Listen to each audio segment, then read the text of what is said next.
of thousands lined the streets of Hollywood for the Los Angeles Pride Parade, a month-long celebration of the LGBTQIA community. Rainbow flags filled the air as revelers enjoyed the parade, featuring Star Trek icon and activist George Takei as the iconic Grand Marshal of the whole day.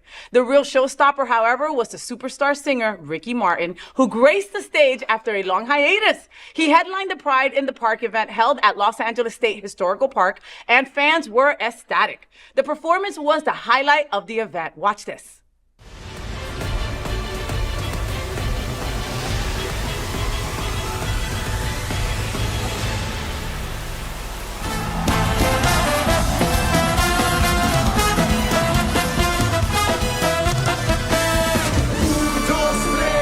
Un pasito pa'lante, María. Dos, tres. Un pasito para atrás. Your energy's amazing. Thank you so much, LA. And people from all over the world, because I'm seeing flags from everywhere, joining forces, representing, and letting the world know how beautiful it is to love the way we love, and this is how we need to do it. We need to be always together. Woke up right here in Los Angeles, baby. Living la vida loca. Living la vida loca.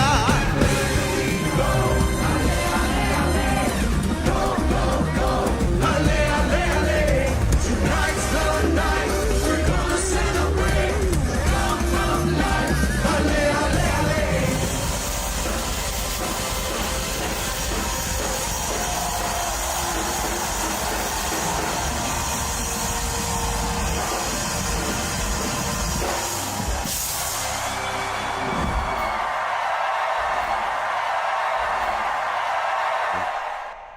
You're welcome. Ricky Martin kills it at LA Pride. What are we all talking about? Did you feel the intensity? Like, Faye, oh my God. Like, I just think about his journey and to see him now and to see where he's at and just looking at that, I mean, he killed it. It was pretty fucking amazing, but it was emotional for me. Like, I love him. He's another one that I have a big crush on, always have.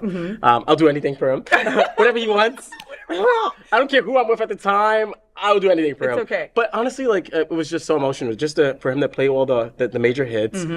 Just to see him out there be his authentic self and to be true to himself. I know he struggled for a long time, and I'm glad that he came out. And just to see someone like that in the spotlight, celebrating Pride in front of so many people, well-deserved, just an amazing person. Yeah, looks chills. great. It's just, chills. it really it gives is. chills. It gives chills. Like, to be able to just imagine, Ricky Martin was the biggest star on the planet at a moment. You know, at a certain moment in time, you couldn't go anywhere without hearing "Living La Vida Loca" or "Shake Your Bon Bon" or whatever it was. You know, or the when he did the soccer theme, right? That's right. Like, that was just globally.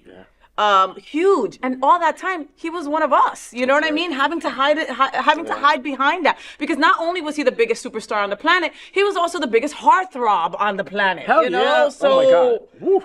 how do you say no to that? You know, and the second that, because people always knew, right? So I've said it on this show before. They used me as a beard, right? I used to work for Y100, and so we had to interview him over at Y100, and they asked, hey, do you mind going to his restaurant? Because he had a restaurant on Ocean Drive at the time, and let us take a couple pictures, whatever. I later found out I knew why they were using those pictures, right? It was just kind of like, get some pictures of Ricky Martin with a girl, and you know, it helps feed that narrative, you know. And when he gave me a hug and a kiss, it really was like hugging and kissing a gay boy. And I already know what that is like. You know what I mean? Right. I You felt it. You felt it. You're like, no, he's a gay like, boy. This man doesn't want anything to do with my vagina, nothing. right? Yeah, like, yeah. nothing, No, you know? he doesn't like me. He doesn't like us. He doesn't like me. Yeah, my titties are not, he doesn't even want to motorboat me. Nothing. And then you go from that, you know, to being able to be his true, authentic self on stage in one of the best prides in the world, which is LA Pride. Yeah. Oh my God. It's amazing, and he looked really good, especially shaking that ass. Holy shit! That bubble so much butt, ass. man. Oh that my Boricua God. butt that he has. I love it. Man. I wish I had one like that. But he is amazing. Yours is great too. Go on my social media if you want to see Edward's butt moving everywhere. All right, it's a great commercial for prep, also. Yes, all right, absolutely. But I love him though. I mean, kudos to him. Kudos to LA for landing him. I mean, he's just such a good representation of our community. And he represents so many of us who have struggled, who, you know, because of our careers or because of what our family, our cultures, at one point couldn't come out, but then evolved over time and finally became our authentic selves and finally was comfortable with ourselves. Finally did the healing inside that we were able to come out and become Because that's so clean. smart. And you as a therapist, you know that. You've got to do the work inside before you're able to go outward, right? And I remember I did the story here from this bed that his father said to Ricky Martin, you know, I think it might be time, my friend, for you to come out, right? Would you want your children to lie about who they were? You know, and like I could understand, I could imagine somebody telling you that about your kid, you know? Would you want, you know, would you want your kid to feel that he couldn't be his true authentic self? And I know that your answer would be no. I would never want him to. I want my son to be himself. Like, oh no, absolutely. And you know, to that story, I love the conversation with my dad. My dad, it took him a while. He evolved, but he says, listen, I respect you as a man. You're a man that shows up for your community, shows up for your family, shows up for your kid. You show up, and I just respect you, and you should be who you want to be. And I was just like, at that moment, I cried because like it took him a while because he's old school. He's almost in his 80s. He's from the South originally. You know, being your gay, dad is black, right? He's mixed, black and Asian. Okay. And he has a little English in him, but we won't go there. He'll deny it. He's like, no, I'm black. He'll deny. I'm black. Like, I'm black. But he's like my mom. But you know, he grew up in a black culture, a very strong black home, grew up in a church.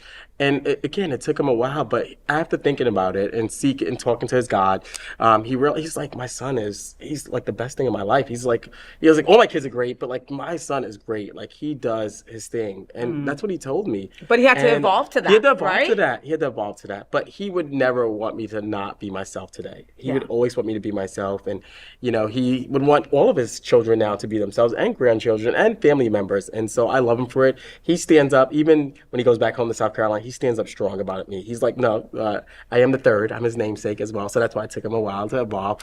But for his family, he stands up. He says, like, my son is who he is, and I'm proud of him. I don't care what you guys think. I love that. Yeah, I love that. Great. And, you know, it takes some time sometimes, and sometimes we have to be patient with it, right? You know, I can only talk for Black and brown communities because that's what I've grown up in. You know, my dad said all the most horrible things about our community, right? And then when because the parents always know. They're not going to tell you they know, but they always know, right? And I came out to my dad, and I'm glad we're talking about dads because last week was Father's Day. And you know, when I came out to my dad, I came out to my dad before I came out to my mom. You know, and my dad is my stepdad also. Okay, let's make that point. I hate that word, but it is, you know. And I came out to him and I was like, you know, Dad, you know, I'm gay. And he said, thank God. That explains a lot. Pass the syrup, because we were eating pancakes, you know, and that was it. That was it. And, you know, and with just that, thank God, pass the syrup, I love you how you are. I've always loved you how you are. No matter what you decide, you will always be my daughter. Like, I got all of that from just, thank God, pass the syrup. Yeah. My mom was like, my mom was the first to know. And she was like, well, I always knew. All right. Anything new? She said, anything new? Like, okay. Like, what are you telling me? You're not telling me anything new. Like, this is what it is. Yeah. See, and we got all that from Ricky Martin performing at LA Pride. I love Ricky. All right.